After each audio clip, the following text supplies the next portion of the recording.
we are seeing a new Bangladesh, and I hope that the new government, interim government,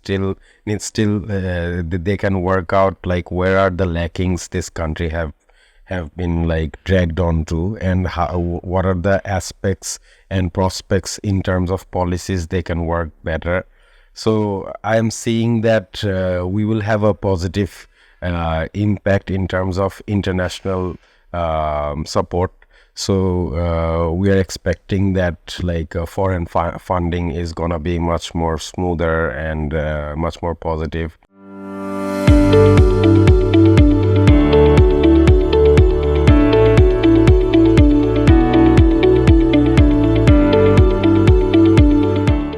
free trade agreements গুলো যেসব কান্ট্রির সাথে আছে ওইসব কান্ট্রির সাথে আমাদের হচ্ছে রিলেশনশিপ গুলো খুবই সীমিত। We need better trade agreements with like US, with European union, with east part of the world, and even like other parts of the world where our exports are much more happening rather than wherever our free trade agreements are right now. Like these are actually less valuable for the exporters. I think you know that very well. So it's still early to anticipate how the interim government is going to function and address these issues, because we have seen that with the best support with policies and energies, we have always become like one of the more focused exporters for our buyers. This, as you know, that with all these competitions, buyers are also looking for like better price and better advantages. So if they don't get like price advantages, how will we also be able to survive? So I hope that the interim government, and if the next government, whoever comes, they should think how they can work on restructuring this economy and making all these negative impacts sorted out, and help the business community in a positive way. Like also banking channels, you know, our credit rating has dropped so low. We are below B right now, almost B.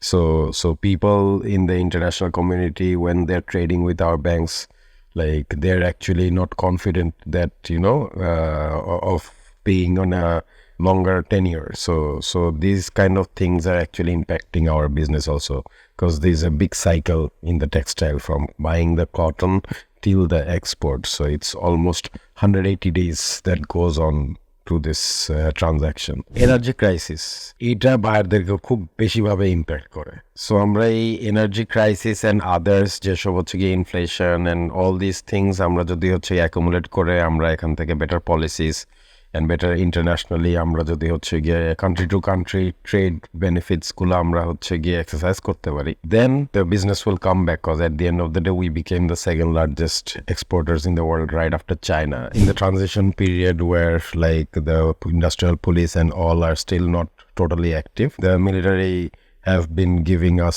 protection to run our factories safely, and also we have seen that the student movement, they're still in protection of each zones.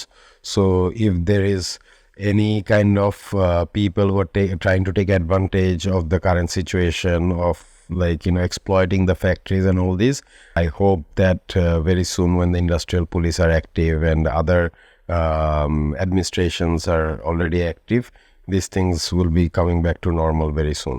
If they give us uninterrupted gas, we are able to execute the price hike. But unfortunately, like once the price hike happened, the energy was not uninterrupted. We have not been getting like smooth gas flow, and this has been impacting almost all the factories in Bangladesh, not only the textiles. The buyers that I work with personally, they are quite positive with me. They have been quite supportive since the day beginning we have been working with them. We are seeing a new Bangladesh because of the student movement, and being a business leader, like it was difficult for us to see how people are being like murdered and killed, and like these are students who have been like fighting for the right of this country, as we know that people are graduating and still they're having a lot of job crisis, and because of this